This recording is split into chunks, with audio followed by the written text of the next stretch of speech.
الحمد لله رب العالمين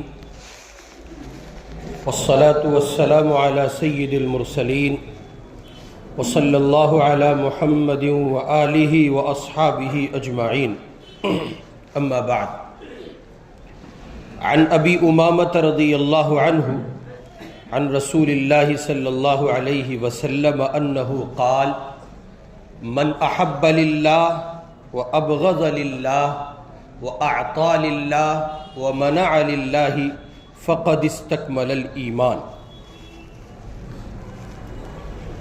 یہ روایت جو آپ کے سامنے ابھی تلاوت کی گئی ہے، پڑھی گئی ہے، اس روایت کے راوی ہیں حضرت ابو امامہ باہلی رضی اللہ عنہ۔ ان کا تعلق عرب کے قبیلہ باہیلہ سے تھا۔ اس قبیلے کا وقار، اس کی عظمت وہ نہیں تھی جو قریش یا دیگر انصار کے قبائل کی تھی۔ اس زمانے میں یہ قبیلہ بہت پسماندہ اور کم درجے کا سمجھا جاتا تھا، لیکن جب اسلام کی آمد ہوئی تو اسلام نے اس تفریق کو ختم کیا۔ چھوٹے بڑے، امیر غریب، حاکم محکوم، اونچے گھرانوں، قبیلوں اور خاندانوں کے لوگ اور ان کے مقابل ذرا کمزور قسم کے لوگ، اس درمیان میں جو تفریق امیری اور غریبی کے عنوان پر پائی جاتی تھی، قبائل کے اونچا اور نیچا ہونے کی بنیاد پر پائی جاتی تھی، مذہب اسلام نے اپنی آمد کے بعد اس تفریق کا خاتمہ کیا اور اس نے کہا کہ کسی انسان کے اچھا ہونے اور برا ہونے کا معیار یہ نہیں ہے کہ وہ کسی بڑے قبیلے سے آتا ہے، کسی بڑے خاندان سے آتا ہے یا کسی بڑی برادری سے آتا ہے۔ کسی بھی انسان کے بڑے اچھے اور بنیادی انسان کے معیاری انسان ہونے کا جو معیار ہے وہ شریعت اسلامی ہے، اللہ کا قرآن ہے، تقوی ہے، طہارت ہے، جس کی زندگی میں جتنا زیادہ ہوگا اللہ رب العزت والجلال کے یہاں وہ اتنا ہی معزز و محترم ہوگا۔ چنانچہ قرآن مجید نے اس سلسلے میں تعلیمات پیش کرتے ہوئے کہا ہے ان اکرمکم عند اللہ اتقاکم۔ چنانچہ اسی تقوی اور طہارت کے ساتھ زندگی گزارنے والے کو معیار قرار دیا گیا اور اسی کی زندگی کو معیاری قرار دیا گیا، اور اسی تقوی طہارت کی بنیاد پر انسانوں کے عظیم ہونے، ان کے بڑا ہونے، باحیثیت ہونے کا فیصلہ کیا گیا۔ چنانچہ نتیجہ نکلا، باوجود اس کے کہ ابو امامہ باہلی رضی اللہ تعالی عنہ کسی بڑے قبیلے اور خاندان سے نہیں آتے ہیں، وہ اپنے زمانے کے پسماندہ قبیلے سے آتے ہیں، لیکن چونکہ اللہ کا دین محمد الرسول اللہ صلی اللہ علیہ وسلم کے صحابی ہونے کا شرف ان کو حاصل ہے، اسلام قبول کرنے کے بعد صحابیت کا جو شرف ان کو ملا ہے، اب ان تمام چیزوں سے کوئی فرق نہیں پڑتا ہے۔ اور جب جب ان سے منقول روایات کو، یعنی جن روایات کو نقل کرنے میں وہ راوی ہے، یا حضور پاک علیہ الصلوۃ والسلام کے اصحاب کا جب جب تذکرہ ہوگا تو کوئی نہیں دیکھے گا اس بات کو کہ ابو امامہ باہلی کا خاندان، ان کا طبقہ، ان کا قبیلہ کس حیثیت کا مالک تھا، کوئی نہیں دیکھے گا۔ لوگ اگر دیکھیں گے، اور لوگوں نے اگر دیکھا ہے، اور یہ دنیا آج تک اگر دیکھ رہی ہے تو بس یہ دیکھتی ہے کہ یہ محمد الرسول اللہ صلی اللہ علیہ وسلم کے صحابی ہیں۔ چنانچہ اگر خاندانی بیک گراؤنڈ کی بنیاد پر فیصلے کیے جاتے تو سیدنا بلال حبشی کو تعظیم و تکریم ملنے کے کیا معنی ہو سکتے تھے؟ لیکن آپ دیکھیں، بلال حبشی کو وہی مقام ہے، وہی عزت رفتہ حاصل ہے، وہی بلندیاں حاصل ہیں جو بلندیاں، جو مقامات، جو رفعتیں ان دیگر صحابہ کے حصے میں آئیں جو بڑے خاندان اور بڑے باوجی اور بڑا اپنا خاندانی پس منظر اور سماجی بیک گراؤنڈ رکھتے تھے. وہی مقام، وہی رفعت بلال حبشی جو ایک غلام کی حیثیت سے مکے میں قیام پذیر ہے، محمد الرسول اللہ کے صحابی بنے تو مقام وہی ملا، اسی صف میں کھڑے ہیں. اور آج دنیا اس کا موازنہ کر کے اپنے سر کی آنکھوں سے دیکھ رہی ہے. اور ہم نہیں کہہ رہے، دنیا دیکھ رہی ہے تو کہہ رہی ہے. تازہ دم ایک نہیں، دسیوں نہیں، 50 انٹرویوز آپ دیکھیں گے تو چینلز پر یوٹیوب پر موجود ہے کہ برادران وطن میں، غیر مسلم بھائیوں میں جو دبی کچلے سماج کے لوگ ہیں، SC/ST ہیں، شیڈول کاسٹ ہیں، وہ باقاعدہ پوچھ کر، کہہ کر، گہار لگا کر بتا رہے ہیں اور ان لوگوں سے سوال پوچھ رہے ہیں جو سناتنی ہونے کا دم بھرتے پھرتے.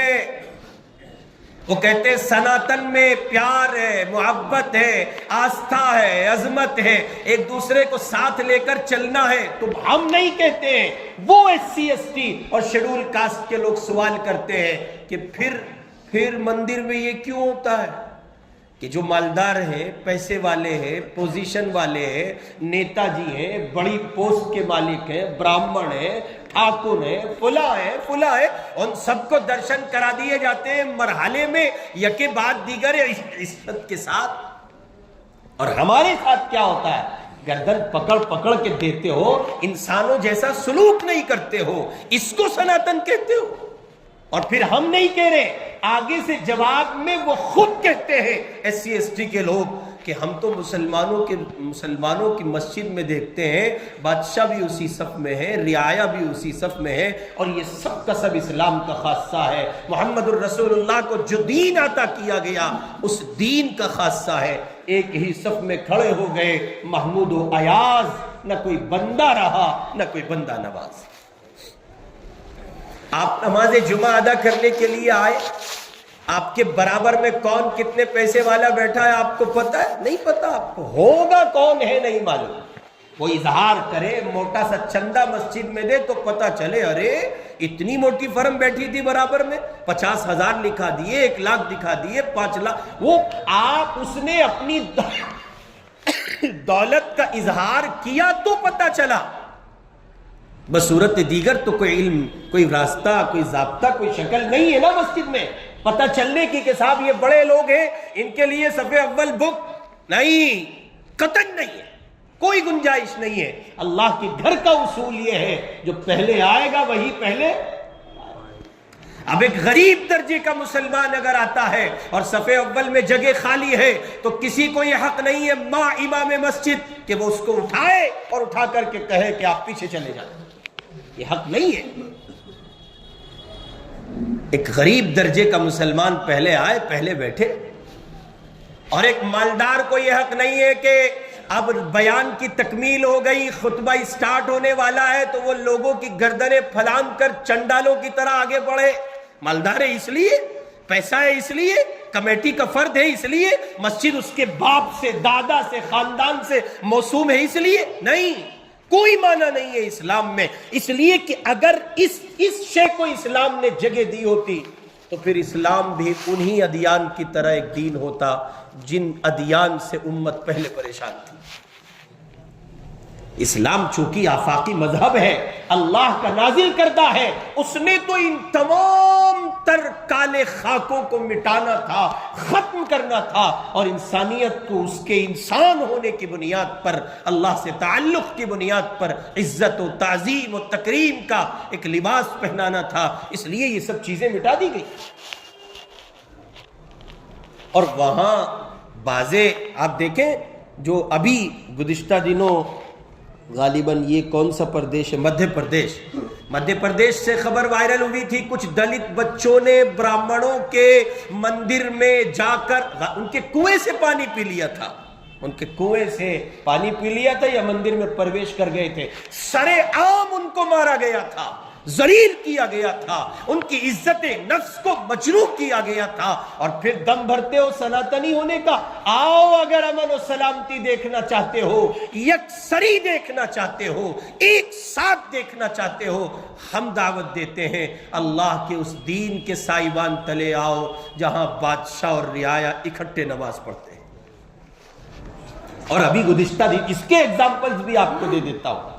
عرب کے کسی ملک میں ابھی گزشتہ دنوں یہ ہوا کہ امام مسجد میں موجود نہیں تھے، خطبے کا وقت ہوا، غالباً لاک ڈاؤن کا زمانہ تھا، حضرت کرونا دنیا میں تشریف فرما تھے، اس زمانے کا موقع ہے، تو پیٹرول پمپ پہ کام کرنے والے ایک پیٹرول پمپ کے ملازم نے کھڑے ہو کر خطبہ دیا، سارے لوگ بیٹھے ہیں، پیٹرول پمپ پہ کام کرنے والا غیر ملکی ملازم خطبہ دے رہا ہے۔ ہمارے یہاں معیار خدا کی محبت ہے، اللہ کا دین ہے، محمد کی شریعت ہے۔ اب اگر یہ رکشہ پولر کو آتی ہے وہ معزز ہے، یہ کسی غریب کو آتی ہے وہ معزز ہے، یہ کسی امیر اور مالدار کو آتی ہے وہ لائق تعظیم ہے۔ ایک ہی صف میں کھڑے ہیں محمود و ایاز، نہ کوئی بندہ ہے نہ کوئی بندہ نواز۔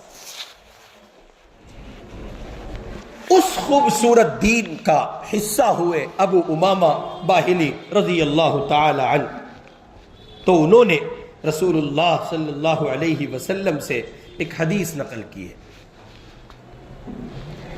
ابو امامہ کہتے ہیں کہ میں نے حضور پاک علیہ السلام سے سنا، اللہ کے پاک پیغمبر فرماتے تھے اسلام کے ایمان کے کامل ہونے کی 4 نشانیاں ہیں، 4 عادتیں ایسی ہیں جس آدمی میں پائی جائیں وہ سمجھ لے کہ اس کا ایمان تکمیل کی طرف ہے۔ اور پھر روایت کا خلاصہ یہ ہے، ابو داؤد شریف کی روایت ہے، ابو امامہ کہتے ہیں اللہ کے حبیب نے کہا من احب للہ، جو اللہ کے لیے محبت کرے، وہ ابغض للہ، اور اللہ ہی کے لیے نفرت کرے، وہ اعطا للہ، اور اللہ ہی کے لیے دے، وہ منع للہ، اور اللہ ہی کے لیے انکار کر دے، فقد استکمل الایمان، اس بندے کا ایمان مکمل ہو گیا۔ آسان سی چیز ہمیں اور آپ کو چاہیے ہوتی ہے، کوئی ایسا نسخہ جو ذرا آسانی سے کھایا جا سکے، تو یہ آسان سا نسخہ ہے۔ کوئی شخص اگر یہ دیکھنا چاہتا ہے اس کا ایمان کہاں ہے اور وہ اپنے ایمان کو تکمیل کی ڈگر پر لانا چاہتا ہے، یہ 4 کام کرے۔ من احب للہ، محبت اللہ کے لیے۔ مسلمانوں کو آپس میں حکم دیا گیا ہے کہ اہل اسلام ایک دوسرے سے محبت کریں، اور اس کی وجہ للہ ہو، اللہ ہو، اللہ کے لیے ہو۔ آپ کا تعلق بھی اسلام سے ہے، میرا تعلق بھی اسلام سے ہے، آپ بھی کلمہ گو مومن ہیں، مجھے بھی پروردگار نے یہ توفیق عطا کی ہے۔ 2 مسلمان آپس میں ملے، ٹکرائے، باہم ملاقات ہوئی، مصافحہ ہوا، معانقہ ہوا، ایک دوسرے سے دید شنید ہوئی، تعلق ہوا۔ اب وہ دونوں کے دونوں کہتے ہیں ہمیں آپ سے اللہ کے لیے محبت ہے۔ یہ اللہ کے لیے محبت کرنا دراصل یہ ایمان کے کامل ہونے کی نشانی ہے۔ چنانچہ جو لوگ آپس میں ایک دوسرے سے اللہ کے لیے محبت کرتے ہیں اور اللہ کے لیے تعلق رکھتے ہیں تو نتیجہ یہ ہوتا ہے کہ پروردگار ان کو ایمان کامل کی ڈگر عطا فرماتے ہیں۔ چنانچہ حضرت مولانا تھانوی رحمۃ اللہ علیہ، ان کے ایک بہت خاص لوگوں میں، ان کے مریدین میں، ان سے تعلق رکھنے والوں میں، انہوں نے حضرت مولانا رحمۃ اللہ علیہ کو خط لکھا جس میں اپنی بیوی کے انتقال کی خبر دی، اور ساتھ ہی انتقال کی وجہ سے جو شدید صدمہ ان کو پہنچا تھا اس کا ذکر کیا۔ بیوی کے اوصاف اور خوبیاں لکھیں، اور لکھا کہ بہت خیال رکھتی تھی، بر وقت کھانے کا انتظام کرتی تھی، بستر، کپڑا وغیرہ سب یہ صاف ستھرا مہیا کراتی تھی، گھر کی صفائی ستھرائی کا لحاظ رکھتی تھی۔ مولانا اس خط کو پڑھنے کے بعد، حضرت مولانا تھانوی رحمۃ اللہ علیہ اپنے آپ میں بہت بڑے لوگوں میں ہیں، اس خط کو پڑھنے کے بعد جو جواب آپ نے لکھا آپ نے اپنی بیوی کے انتقال کی اطلاع دی، سن کر افسوس ہوا، اللہ ان کی مغفرت فرمائے، اور مزید کچھ دعائیہ جملے لکھے۔ پھر آگے لکھا آپ کو بیوی کے انتقال پر بیوی ہونے کی وجہ سے صدمہ نہیں ہے۔ غور فرمائیے گا، حضرت نے لکھا آپ کو بیوی کے انتقال پر بیوی ہونے کی وجہ سے صدمہ نہیں ہے، بلکہ نوکرانی کے کھو دینے کا صدمہ ہے۔ کس کے کھو دینے کا صدمہ ہے؟ اس لیے کہ خط کا جو ظاہری مضمون ہے یہ بتا رہا ہے کھانا وقت پہ دیتی تھی، نہاری اچھی بناتی تھی، بریانی میں لذت تھی، تو یہ سب تو ایک باہر سے ہائر کی ہوئی خاتون جو کام والی بائی کے پر متعلق ہوتی ہے وہ بھی کر سکتی ہے۔ آگے لکھتے ہیں حضرت والا رحمۃ اللہ علیہ، فرماتے ہیں اگر آپ واقعتاً اس بیوی کو سمجھتے تو یوں تعریف کرتے، بڑی دیندار، عبادت گزار، صوم و صلات کی پابند، پڑوسیوں کے ساتھ اچھا سلوک کرنے والی تھی، وغیرہ وغیرہ۔ لیکن آپ نے ان چیزوں کا تذکرہ کیا جو آپ کی راحت، آپ کے سکون سے تعلق رکھتی تھیں، تو گویا آپ نے اپنی ذات کو پیش نظر رکھا اور آپ کا تعلق اس خاتون سے اللہ کے لیے نہیں تھا۔ من احب للہ، محبت کی جائے اللہ کے لیے، بیوی سے تعلق ہے اس لیے کہ بیوی کا یہ حلال رشتہ پروردگار نے قائم کیا ہے، اللہ نے حلال کیا ہے، تو محبت ہے۔ چنانچہ مولانا تھانوی رحمت اللہ علیہ نے اس خط کے جواب میں جو بات ذکر کی ہے اسی کے پس منظر میں اس حدیث کو سمجھنا چاہیے۔ اللہ کے لیے محبت ہو، دیندار ہونے کی وجہ سے محبت ہو، شریعت پر چلنے کی وجہ سے محبت ہو، نمازی ہونے کی وجہ سے محبت ہو، روزے دار ہونے کی وجہ سے محبت ہو، صلہ رحمی کرنے کی وجہ سے محبت ہو، اور جناب من جتنی سب نیکی کی صفات ہو سکتی ہیں ان بنیادوں پر ایک مسلمان کو دوسرے مسلمان سے محبت کرنی چاہیے۔ اسی کے ساتھ ساتھ دوسرا پہلو روایت میں ذکر کیا گیا وَأَبْغَضَ لِلَّهِ، نفرت کرنی ہے کسی سے۔ ظاہر ہے کہ انسانی فطرت کا حصہ ہے، اس کے مزاج کا اور اس کی طبیعت کا تقاضا یہ ہے کہ وہ نفرت کرے گا، وہ نفرت کرے گا، اس کی فطرت میں رکھا گیا ہے۔ تو فرمایا کہ نفرت ہو اللہ کے لیے، اپنے لیے نہیں۔ کس کے لیے؟ اللہ کے لیے۔ خدا کے لیے محبت تو خدا ہی کے لیے نفرت، بالکل اس طرح جیسے سیدنا علی رضی اللہ تعالی عنہ کی مٹبھیڑ ہوئی ایک یہودی سے، اسے رکھ کے جو پھوڑا ہے سیدنا علی کرم اللہ وجہہ نے طبیعت سے کوٹا اور اس کے سینے پہ چڑھ کے بیٹھ گئے۔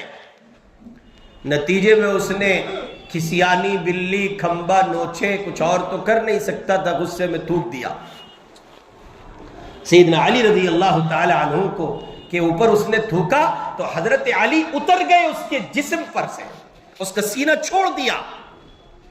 تو اس کو اس پر بڑا تعجب ہوا، کہنے لگا علی تم نے مجھ پر قابو پایا تھا، دسترس پائی تھی اور چھوڑ بیٹھے۔ آگے سے جواب میں سیدنا علی نے اس حدیث کا مظہر پیش کیا، وہ فرمانے لگے دیکھو میں تم کو مار رہا تھا چونکہ تم خدا کے دشمن ہو، اللہ کے باغی ہو، اس کے دین سے ٹکرا رہے تھے اور تم کفر کے ساتھ مل کر سامنے آئے تھے، اس لیے مار رہا تھا۔ جب تک تم پر حاوی تھا، دسترس پائی تھی، قابو پایا تھا، تب تک میں یہ سب اللہ کے لیے کر رہا تھا۔ جب تم نے مجھ پہ تھوک دیا تو اب مجھے ڈر تھا کہ کہیں اپنے غصے کی وجہ سے تم کو نہ ماروں، اس لیے میں چھوڑ کے پیچھے ہٹ گیا۔ ہم جو کرتے ہیں کس کے لیے کرتے ہیں؟ اللہ کے لیے کرتے ہیں۔ ہماری کوئی خاندانی دشمنی اسرائیل سے تھوڑا ہی ہے، ہم اس کے پروڈکٹ کا بائیکاٹ کرتے ہیں، ہم اس کو دن رات کوستے ہیں، برا کہتے ہیں، اس لیے کہ وہ خدا کا قانون توڑ رہا ہے، وہ شریعت توڑ رہا ہے، وہ اللہ کے بندوں کا بے جا خون بہا رہا ہے، وہ جنگ بندی کے بعد ناجائز طریقے پر معاہدہ توڑ کر اکی دکے انسانوں کو مار رہا ہے، وہ ظالم ہے، جابر ہے، غاصب ہے، زمین کا بڑا کمینہ ہے، اس لیے ہم اسرائیل کو کوستے ہیں۔ ہم اس لیے امریکہ کو نہیں کوستے کہ اس نے ہماری زمین دبائی ہے، جائیداد دبائی ہے، اس لیے کوستے ہیں وہ نفاق پھیلاتا ہے، وہ تشدد کو، ستم کو، ظلم کو، جور کو، جبر کو جگہ دیتا ہے، اس لیے ہم اس کی مخالفت کرتے ہیں۔ ہماری اس سے کوئی ذاتی دشمنی نہیں ہے، وہ ابغض للہ، وہ جب تک اپنی روش پر باقی ہے، امریکہ کی مخالفت کی جائے گی، یہود کی مخالفت کی جائے گی، اسرائیل کی مخالفت اس آخری گھڑی تک ہوگی جب تک وہ غزہ کی سرزمین کو اپنے ناپاک پنجوں سے آزاد نہیں کر دیتا اور حرم اول کو، مسجد اقصی کو آزادی میسر نہیں آ جاتی۔ بعض لوگ اس پر کہہ دیتے ہیں کہ آپ کے نفرت کرنے سے کیا ہوتا ہے؟ ارے ڈھکن، ہمیں نفرت کرنے سے ہمارے دل کو تسلی ہوتی ہے۔ تو پاگل ہے، احمق ہے تو۔ ابھی گزشتہ دنوں جو بائیکاٹ کی ایک مہم چلی، اس پہ ایسے پنڈت جی اٹھے ہمارے آپ کے درمیان سے، بتاؤ جی حضرت ہمارے کیا کہتے ہیں بائیکاٹ کرنے سے کیا ہونے والا ہے؟ آپ عقل رکھتے ہیں کہ نہیں رکھتے؟ ارے آپ کے بائیکاٹ کرنے سے آپ کی غیرت زندہ ہے، اسلام زندہ ہے، شریعت زندہ ہے، اسلامی اخوت زندہ ہے، یہ اتنا سب کچھ ملتا ہے آپ کے بائیکاٹ کرنے سے۔ آپ اپنے ضمیر کی عدالت میں جواب دے پاتے ہیں جب آپ ظالم کے ساتھ نہیں کھڑے ہیں، آپ اپنی عدالت میں آزاد ہوتے ہیں، مجرم نہیں ہوتے ہیں جب آپ مظلوم کے ساتھ کھڑے ہوتے ہیں۔ اور آپ ظالم کے ساتھ کھڑے ہو گئے تو دنیا آپ سے جواب نہیں مانگے گی، دنیا تو نظروں سے گرا کے کہے گی کتوں کی صف میں لے جاؤ، انسانوں کی صف کا حصہ ہی نہیں ہے یہ آدمی، مجرموں کے ساتھ کھڑا ہے، ظالموں کے ساتھ کھڑا ہے، منافقوں کے ساتھ کھڑا ہے، باغیوں کے ساتھ کھڑا ہے۔ انسان کی اپنے ضمیر کی بھی کوئی دنیا ہوتی ہے، مسئلہ اس کا۔ شیخ الاسلام حضرت مولانا محمد تقی صاحب عثمانی دامت برکاتہم نے کہا تھا یہ بائیکاٹ کا مسئلہ، اسرائیل کی مخالفت، فلسطین کی حمایت، غزہ کے مظلوموں کے ساتھ کھڑا ہونا، دراصل یہ غیرت ایمانی کا مسئلہ ہے۔ میں کیسے گوارا کرتا ہوں میرے بھائی کی لاش تڑپ رہی ہے اور میں سکون کی روٹی کھاتا ہوں، مسئلہ یہ ہے۔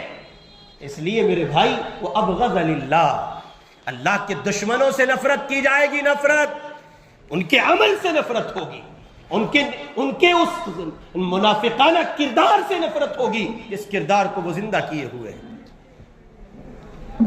اللہ کے لیے اسلام ایسا ملیدہ نہیں ہے کہ ہر جگہ اسے اپنے مزاج سے جہاں چاہو جو ہے لیپتے پھرو، نہیں، اسلام بااصول زندگی کا نام ہے، اور بااصول زندگی میں محبت اور نفرت دونوں پہلو پائے جاتے ہیں۔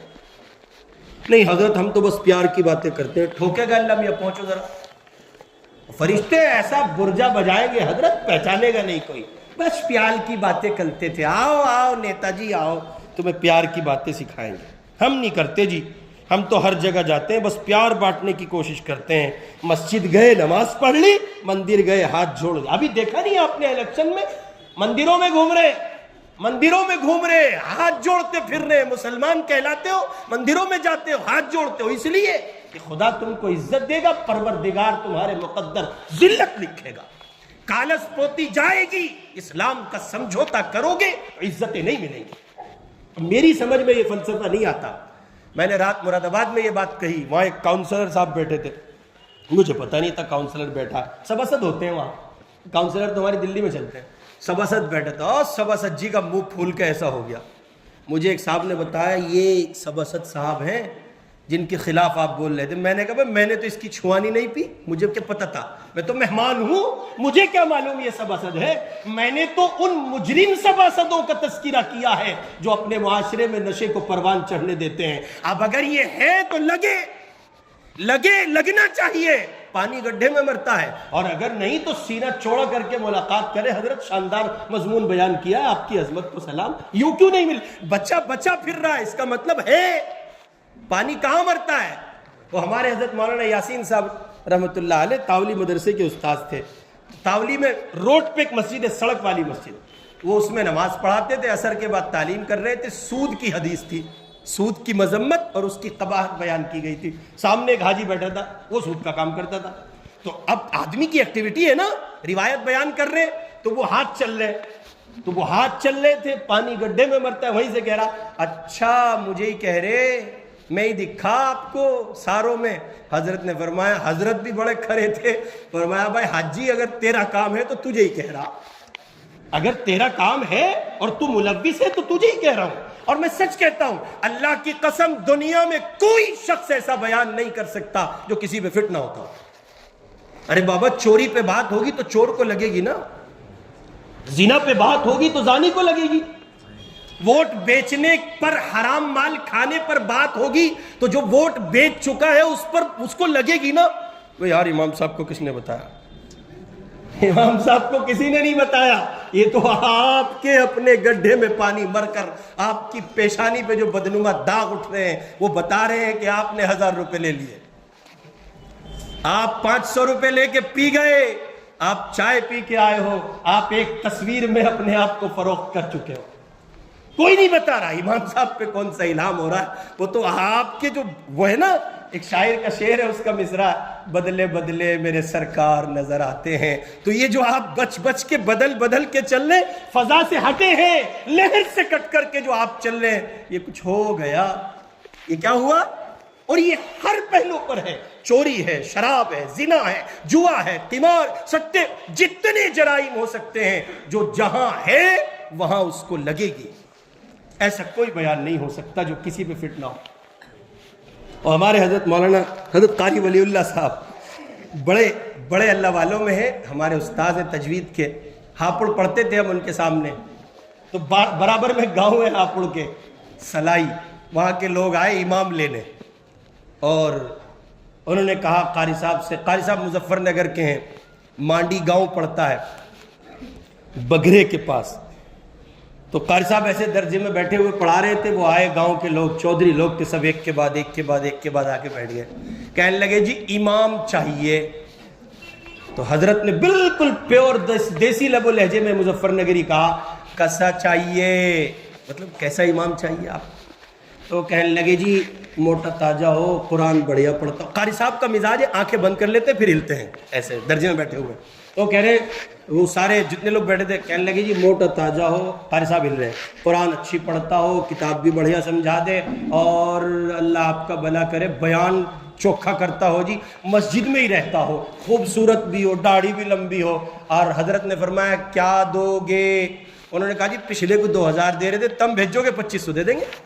یہ بات ہے سن 2000 کی. تو حضرت قاری صاحب اللہ سلامت رکھے, ان کو آنکھیں کھولی, اب تک تو سن رہے تھے, وہ آنکھیں کھولی, ان کو دیکھا, پھر آنکھیں بند کی, اور پھر فرمایا اس دنیا میں جب تک حضور صلی اللہ علیہ وسلم موجود تھے جبریل کا کام تھا وہی لانا, آج کل جبریل ٹھال لی, اس کا کوئی کام نہیں, اس لیے تم امام رکھ لو مسجد میں جبریل کو, موٹا تازہ اس سے زیادہ کوئی نہیں, ایک پر مشرق میں دوسرا مغرب میں, قرآن اس سے بڑھیا کوئی نہیں پڑھنے کا, کھانے کا ہے ہی نہیں, کھانے کی چھٹی. اور پھر حضرت نے آگے جواب میں کہا, مزید فرمایا کھانے کی چھٹی, بیان بہت بڑھیا کرے گا, حضور کو دین لا کے انہوں نے دیا, اللہ کا مقرب فرشتہ ہے, اور مسجد میں ہی رہے گا, باہر نہیں نکلنے کا, داڑھی بھی بہت لمبی, نور سے بنا ہوا, سفید ہی سفید دکھے گا. حضرت بولتے گئے اور وہ سب کے سب ایک کے بعد دیگر ایک کر کے روانگی کے آداب پڑھتا رہا. قاری صاحب نے آنکھیں کھولی بالکل لاسٹ میں اور فرمایا جالیے دکھے, جی ہاں چلے. تو یہ تو ممکن ہی نہیں ہے بھائی, یہ پاسبل نہیں ہے کہ ایسی کوئی بات دنیا کا آدمی کر دے, نہیں ہے. ایک صاحب مجھ سے کہنے لگے انشاءاللہ مسجد کے قیام کے زمانے میں, وہ آپ سے ایک بات کہنی تھی. میں نے کہا جی کہیں. اچھا, مقتدیوں کی محبت اور ان کا ستم قسم خدا کی لاجواب ہوتا ہے, ڈھنگ سے پہ محبت کا اظہار کرتے ہیں. کہنے لگے وہ آپ سے ایک بات کہنی. میں نے کہیں آپ ایسا بیان کرو نا جیسے مولانا انیس کرتے ہیں, اور مولانا کے فین تھے, مولانا سے محبت تھی ان کو. میں نے کہا جی یہی بات حضرت مولانا سے بھی کہیے گا کہ جی ایسے چیخ لو نا جیسے وہ چیختا ہے برابر میں انشاءاللہ والا. تو حضرت پھر آپ کو جو جواب دے وہی آپ کے سوال کا جواب ہو. تو وہ آگے سے کہنے لگی یہ تو کوئی جواب نہیں ہوا. میں نے کہا جی میں تو جواب دے ہی نہیں رہا ہوں, آپ حضرت سے اس کا جواب لیں. جیسے اللہ تعالیٰ نے چمن میں مختلف پودوں پر مختلف پھول کھلائے ہیں, ہر پھول کا رنگ الگ ہے, چٹکنے کا کلیوں کا انداز الگ ہے، اس پھول کی خوشبو الگ ہے، ویسے دنیا کے ہر انسان کی اپنی ایک دنیا ہے، وہ ایک دوسرے سے مختلف ہے۔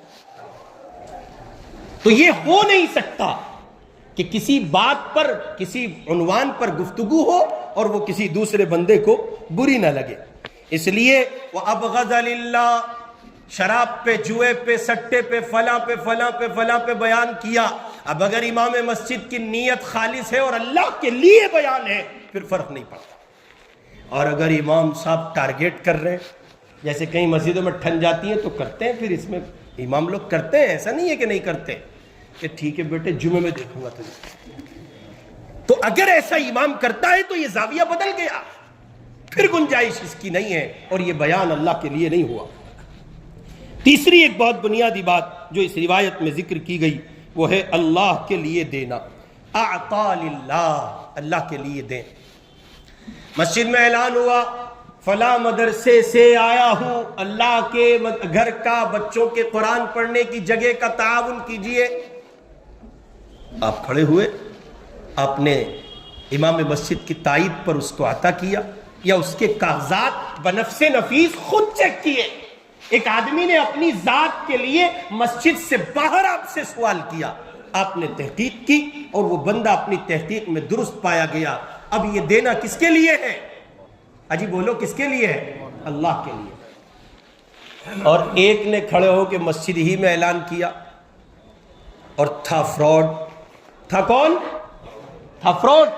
آپ نے اس کو نہیں دیا، وَمَنَعَ لِلَّهِ، آپ رکے اس لیے فراڈ کر رہا ہے، جرم کر رہا ہے، گناہ کر رہا ہے، اللہ کے لیے آپ نے اس کو نہیں دیا۔